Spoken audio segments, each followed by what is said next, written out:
Hola amigos, bueno, hoy es ya 19 de marzo de 2021. Una felicitación a todos los caballeros por el día de San José, padres de familia, hombres responsables. Bueno, en fin, un saludo especial para todos en este día. Quiero extractar lo importante de esta decisión 53057 del 3 de marzo de este año de la magistrada Patricia Salazar Cuéllar, en lo que vimos ayer sobre el tema del valor probatorio de las actas de incautación. Y entonces haré un repaso breve en estos 30 minuticos de algunos temas que son de mucha problemática. Pues allí entonces aparece un precedente jurisprudencial con la 46153 del 2015 y esta 44056 también de ese año, que son de mucho interés en relación pues con estos tópicos, como son las declaraciones rendidas antes del juicio oral y que deben ingresar al juicio como prueba, o que pretendan ingresar al juicio como prueba de referencia. Pero entonces, para resumirles que lo que dije ayer, que es equivocada la postura de la judicatura, en el que con la sola firma plasmada en esas actas de incautación, que actas de captura, de las actas de allanamiento, constituya una prueba irrefutable de la ocurrencia de la conducta punible. ¿Cuántas veces yo les he dicho, cuántas veces hemos caído defensores públicos, defensores de confianza, y permiten que en esas pristinas diligencias se allanen a los cargos personas que seguramente sí, como dice la Corte, atendiendo a que el proceso en sí es el escenario legítimo para determinar los hechos jurídicamente relevantes, y consecuentemente con la abolición de las garantías debidas al sujeto pasivo de la pretensión punitiva del Estado, que encuentra su verdadero desarrollo en las reglas de la evidencia, como sucede con las reglas de la prueba testimonial. Es que ¿por qué razón? Y ayer, para complementar de pronto el tema de ayer, dice aquí, por ejemplo, la Corte que es imperioso que el fiscal, en estos casos, que pretende soportar una teoría del caso con los testigos de cargo, como en esta situación, dos policiales, rinden su informe de incautación, la firma el sujeto pasivo, que porque le encontraron 4 proyectiles en una bolsa, en una requisa, y entonces las inconsistencias que se dieron en el juicio oral, cuando ya van a declarar, y que riñen con el tema del acta que han rendido como un documento público antes del juicio oral, pero como la judicatura aquí, el tribunal le dio un valor, un soporte a la condena con base en ese informe del público, del servidor público, cuando no se cumplen con las reglas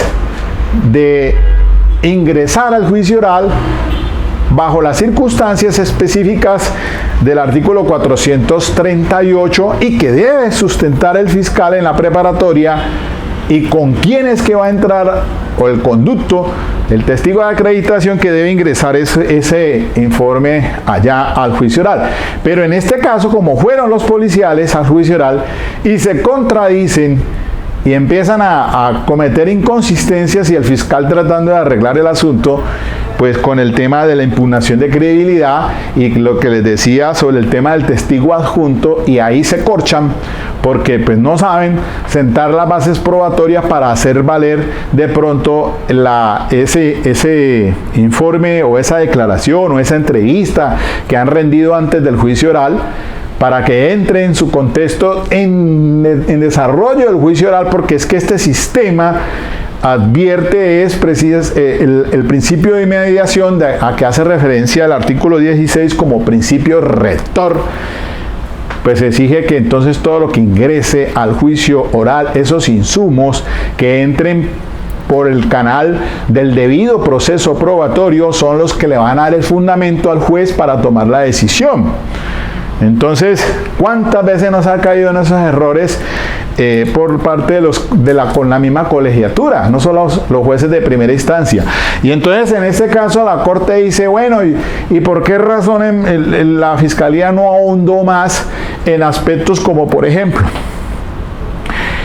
¿por qué razón no se le practicaron determinar si había una huella en los proyectiles para ver si los tenía, pues si era la persona al que se le encontraron en su posesión? Además de ello, ¿por qué razón no se le practicó a esta persona una prueba de absorción atómica, o sea, de disparo de arma de fuego? Porque si los policiales dejaron en constancia en ese informe de que había arrojado un arma y que se perdió porque era un cultivo de arroz y en eso era fangoso, entonces no, la cuestión hubiese sido importante determinar si había ese resultado de que arrojara pues que había manipulado el arma de fuego para tener más consistencia. Entonces esas son reglas de la mejor evidencia.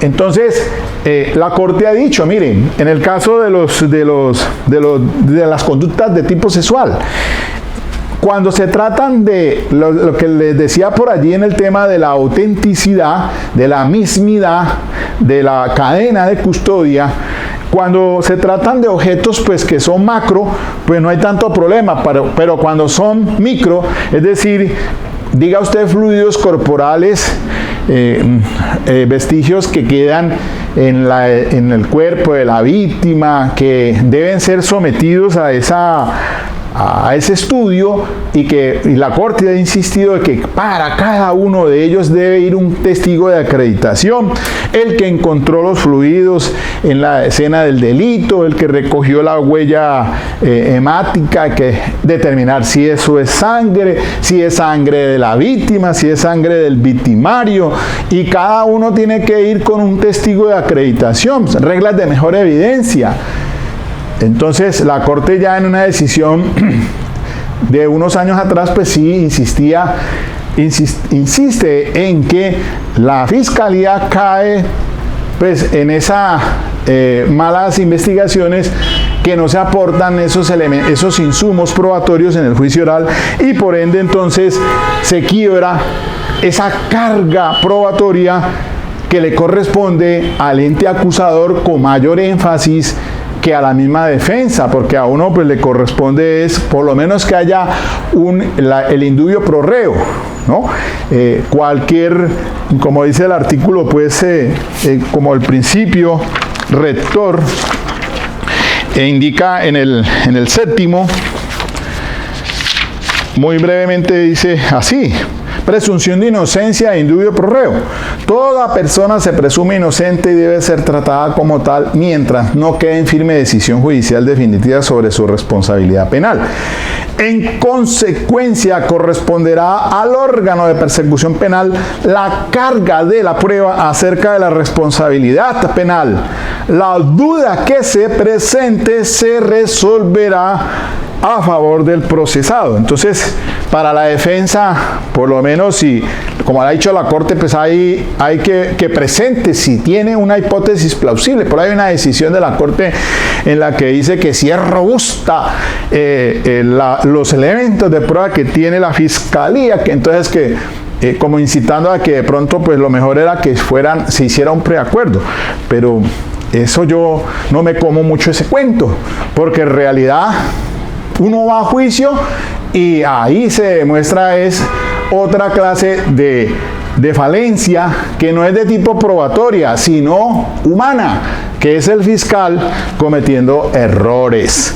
Y allí de esos errores entonces uno los puede capitalizar como defensa. Entonces, es decir, a veces he tenido la experiencia de que llegan esos fiscales a los juicios con un par de maletines como si fueran de vacaciones para San Andrés, y llegan con un poco de ínfulas, demostrando pues una prepotencia, y ya de contera pues uno dice, no, pues este señor fiscal pues está armado hasta los dientes. Resulta que no tiene ni siquiera caja porque en el transcurso del juicio oral pues empieza a flaquear.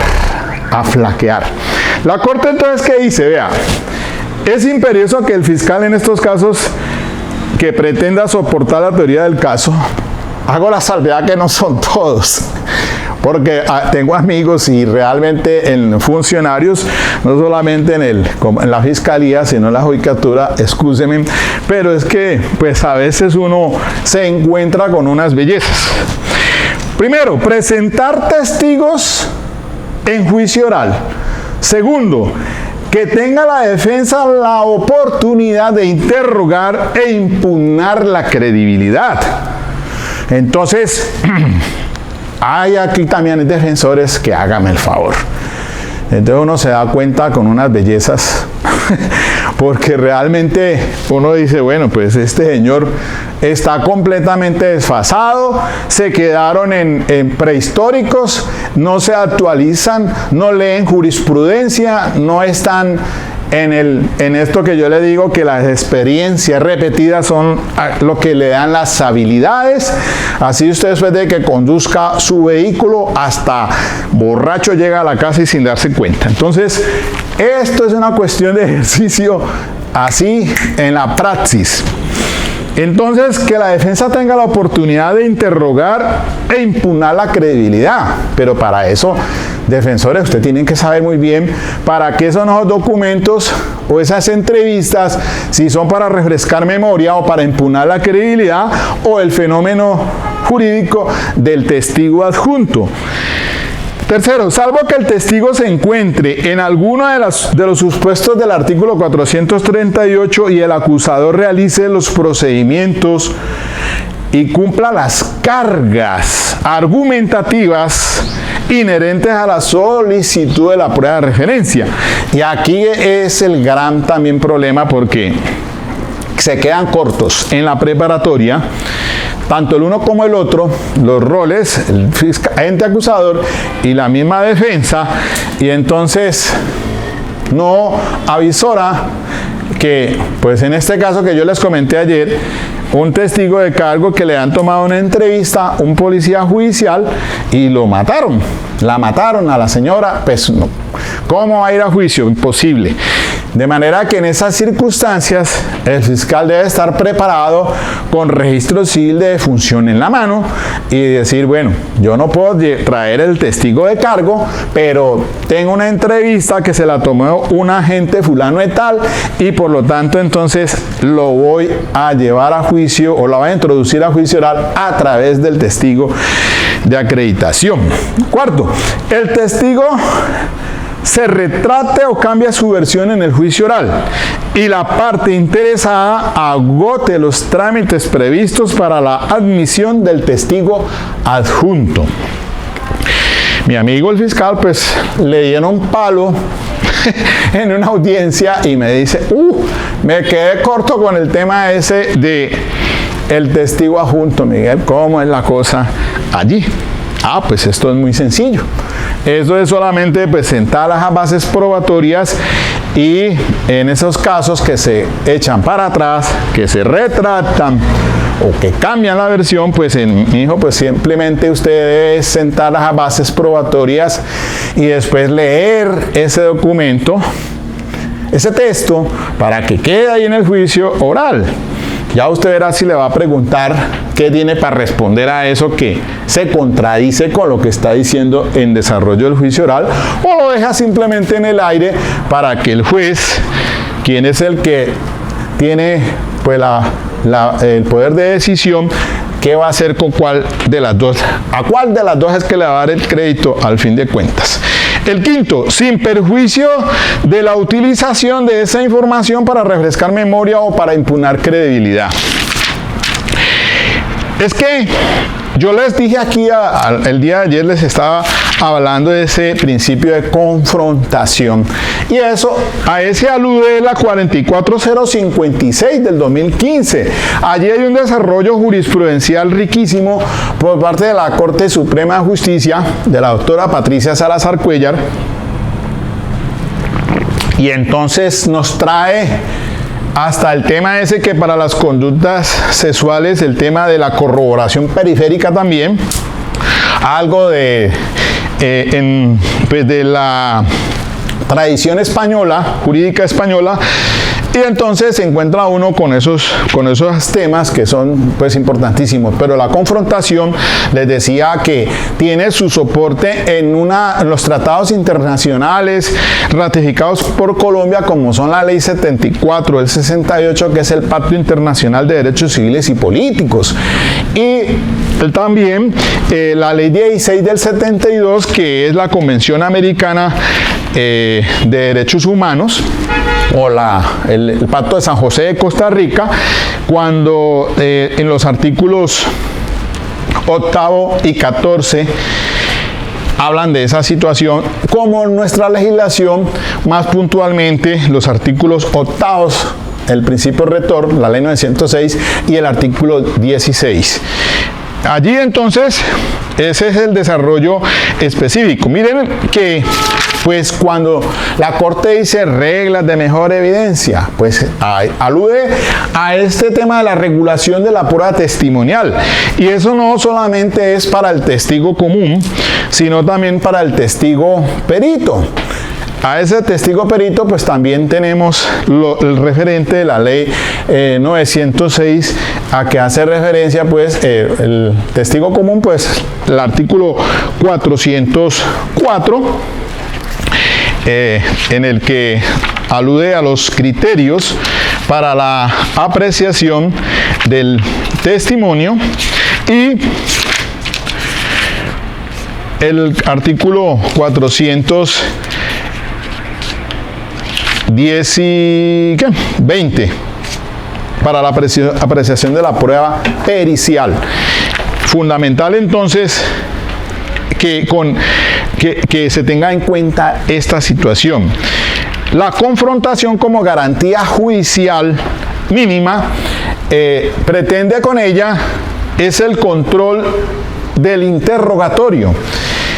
Segundo, la posibilidad de interrogar o hacer interrogar a los testigos de cargo aún con las prerrogativas dispuestas para el contrainterrogatorio, y en general con la impugnación de credibilidad. Y recuerden que ahí está el artículo 403 del Código de Procedimiento Penal, que alude pues a los criterios para impugnar la credibilidad del testimonio.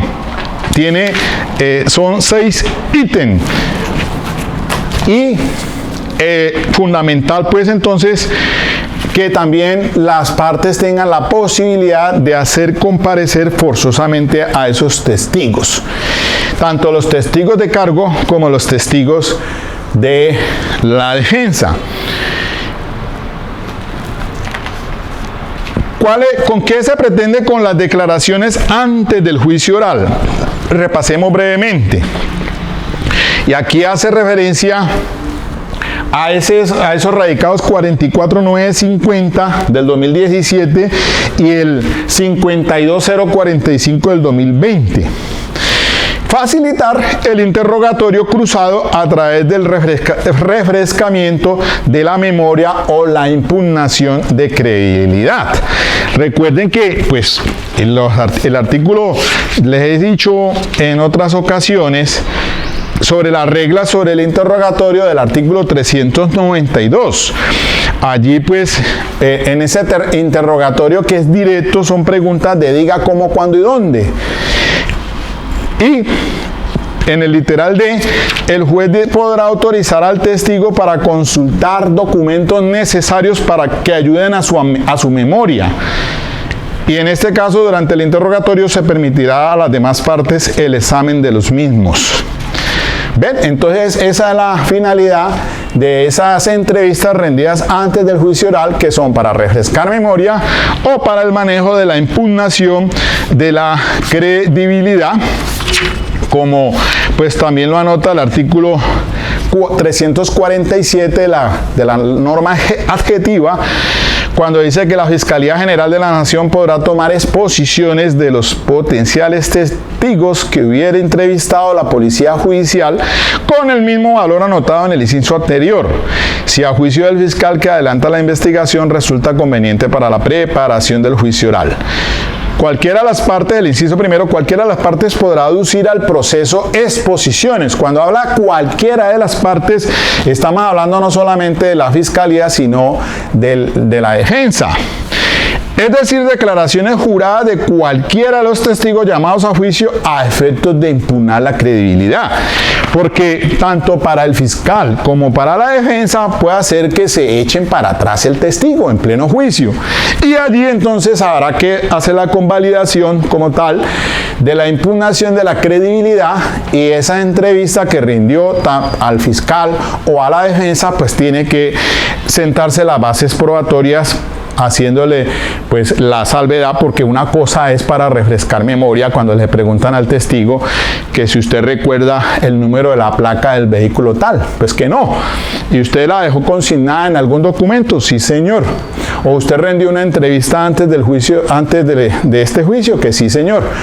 Entonces ahí es que se sientan las bases de esa manera para por lo menos refrescar la memoria cuando no recuerda, y que para impugnar la credibilidad pues la técnica es la misma, pero en este caso cuando se le sientan las bases probatorias, si ha rendido una entrevista antes del juicio oral y recuerda pues que al inicio pues se tomaron algunas clase de entrevista, se va a responder el testigo que sí. Entonces una vez que se corre traslado a las partes, pues se le pide al juez la autorización para hacer la lectura, puede ser directamente con el testigo o quien está interrogando, para que quede allí en ese juicio oral y pueda entonces obtenerse una respuesta, o por lo menos dejarla en el aire cuando se trata de una contradicción que le sirve y que estamos viendo pues que la persona pues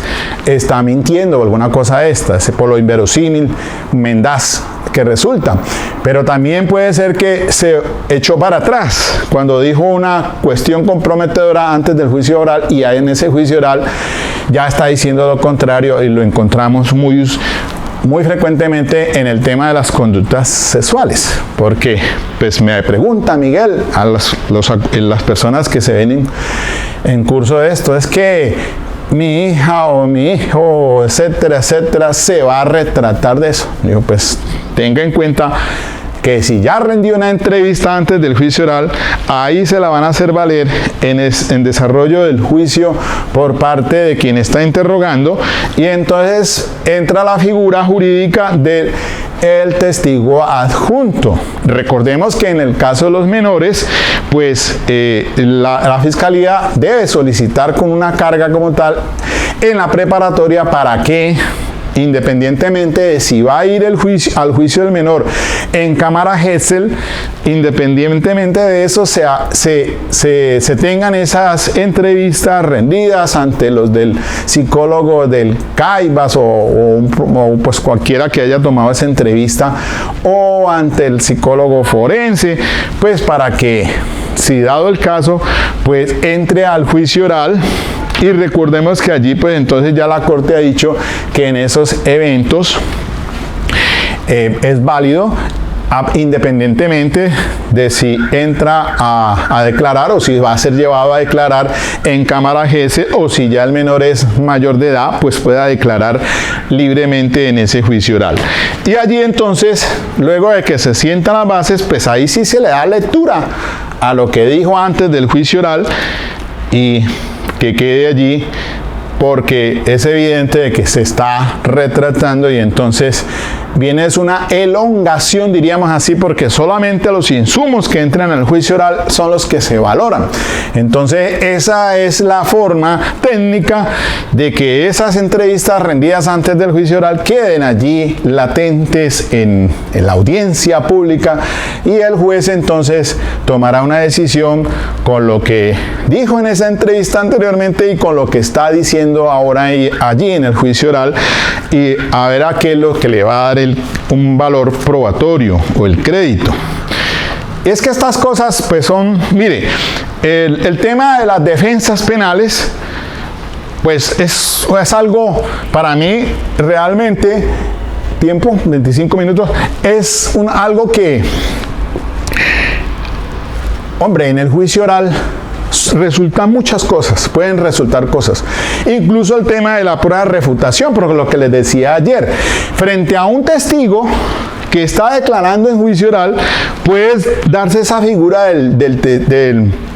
una refutación de ese testimonio, y algo así me había sucedido de pronto en mi infancia y adolescencia, en la que pues se dice por un testigo una cosa y resulta de que otro testigo, un familiar, está diciendo otra, y entonces en desarrollo del juicio oral, pues frente a lo que está diciendo un familiar, se le presenta a ese testigo de refutación para, pues obviamente, para que quede, o por lo menos tratar de atacar esos criterios del artículo 403.